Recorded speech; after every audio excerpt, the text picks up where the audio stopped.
능력은 어떤 능력이냐면요, 어려움을 기뻐하는 능력을 주시기 원하십니다. 어려움을 기뻐할 수 없지요. 사도 바울은 지금 오늘 본문의 말씀에 보니까 능력을 받고 궁핍당하고 박해를 받고 권고를 당할 때에 나는 기뻐한다 라고 합니다. 좋은 일을 기뻐할 수가 있고 행복한 일을 기뻐할 수도 있지만은 남에게 모욕을 당하고 무시당하고 멸시당하고 그리고 가난하다고 천박당하고 면박당하고 이런 고난을 당할 때에 그것을 기뻐할 수 있다는 것은 사실은 도저히 우리가 할 수 없는 우리 인간의 힘으로 불가능한 일이 아닙니까? 좋은 일을 경험했을 때야 당연히 기뻐할 수가 있죠. 지금 사도 바울은요, 위대한 분은 틀림없습니다. 그는 놀라운 일을 행하였고 그러나 하나님의 영광을 위해서 보통 사람이 할 수 없는 그 많은 일을 행했지만은 그러나 그도 역시 연약한 인간입니다.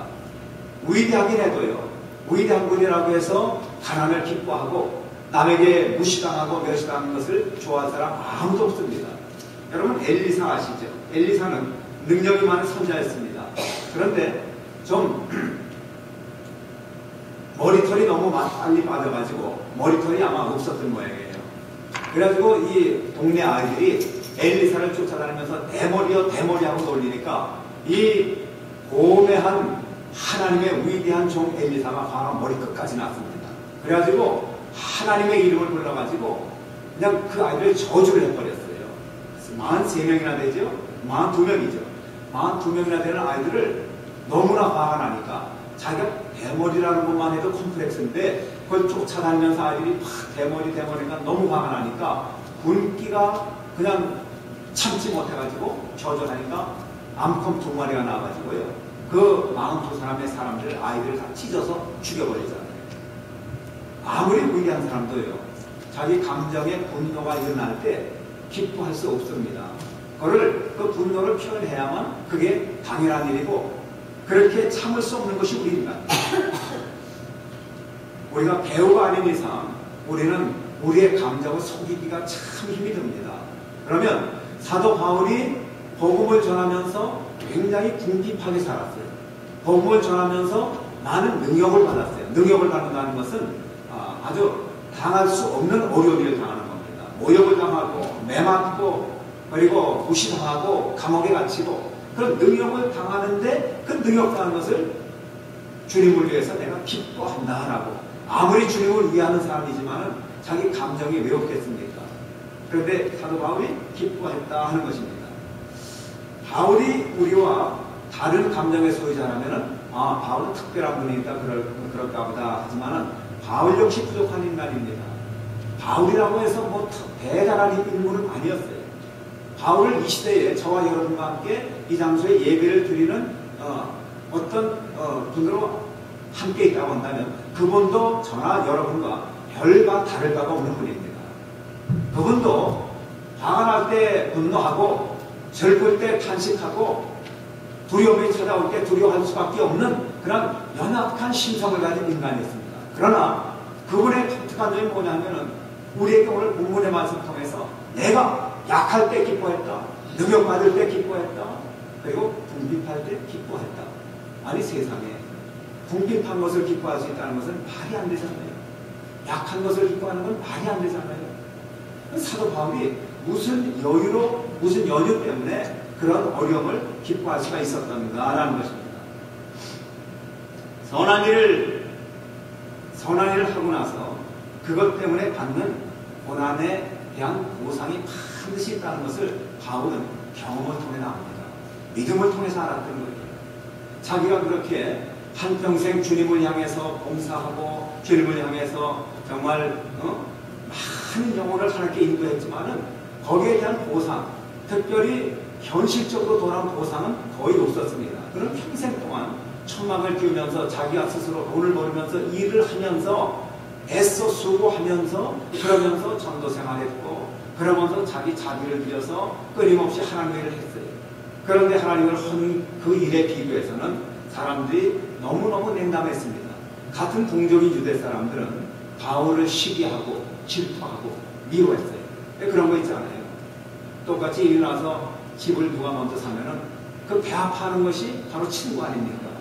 이웃 사촌이 받으자도 배가 아픈 게 우리 인간인데, 사도 바울이 사도도 아니면서 베드로나 야고보나 요한같이 예수님을 처음부터 쫓아다닌 그런 직계 제자도 아니면서 오히려 그들보다도 더 큰 일을 행하고, 가는 곳마다 교회를 세우고, 가는 곳마다 교회가 왕성해지고 수많은 사람들이 하나님을 믿고 예수 그리스도를 믿을 때에 그 유대인들이 볼 때 바울이 너무 시건방져 보이고 너무 마음에 안 들었어요. 그리고 바울의 시기 질투를 많이 했습니다. 그러면 이방인들은 어떻습니까? 이방인들은 이방인대로 그 당시 헬라 사람들은 자기들이 가지고 있던 헬라 지식이 너무 풍성하기 때문에 멀리 그 동쪽에서 찾아온 그 바울이라고 하는, 사울이라고 하는 이 사람이 전하는 예수에 대한 복음을 무시하고 멸시했습니다. 물론 많은 사람들이 하나님을 믿고 하나님의 백성이 되긴 했지만 또 많은 핍박을 많이 받았어요. 저 사람이 우리 같은 학문이 있는가? 저 사람이 우리 같은 의학 지식이 있는가? 뭐 별별 자기들의 우월함을 드러내면서 그들은 바울을 무시했습니다. 오늘날 세상도 그렇잖아요. 좀 배운 사람들이 배우지 못한 사람들을 많이 무시하고 깔봅니다. 그러니까 교회도 그래요. 교회도 어느 교회 가면은요, 가난한 사람은 발붙일 자리가 없대요. 들어가면은 그냥 너무나 가진 사람들이 번쩍번쩍하는 옷을 입고 그냥 머리에 뭐 기가 막힌 치장을 하고 그냥 손가락에 낀 그 가락지만 해도 뭐 보통 사람들이 평생 가야 만져보지도 못할 그런 다이아몬드를 번쩍번쩍하며 끼고 나오는데 그거 기죽어서 못 앉아있잖아요. 교회가 그래서는 안 되지 않습니까? 그러나 옛날이나 지금이나 마찬가지예요. 사도 바울 시대에도 있는 사람들은 없는 사람들을 무시했습니다. 가진 사람들이 갖지 못한 사람을 멸시했습니다. 배운 사람들이 배우지 못한 사람들을 아래로 내보았습니다. 그러니까 그런 차별, 그런 것을 이 사도 바울은 많이 당하면서 무시당하면서 그런 하나님의 일을 감당하면서 능력을 받기도 하고 가난을 경험하기도 하고 계속 핍박을 받으면서 그러면서 기뻐했다라고 하는 것이 바로 하나님께 대한 하나님을 통한 보상이 있었기 때문에 그래요. 저와 여러분들이 보상 없이 일한다면 그건 어리석은 일이죠. 여러분, 지난 4월 27일 날 우리 한국의 오은선이라고 하는 그 여자 산악인이 44살 먹은 가정주부든가 결혼을 안 했는가 모르겠네요. 결혼을 안 한 분 같아요.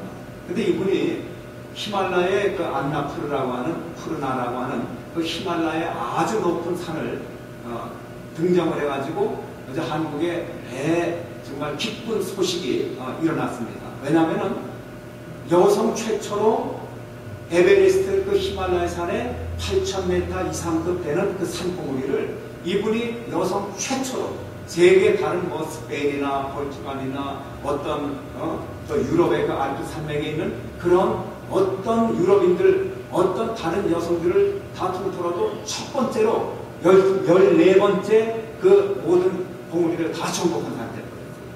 세계를 통틀어도요, 남자까지 합해도 20번째랍니다. 그러니까 남자들이 19명밖에 오르지 못한 그 높고 높은 히말라야의 그 14봉우리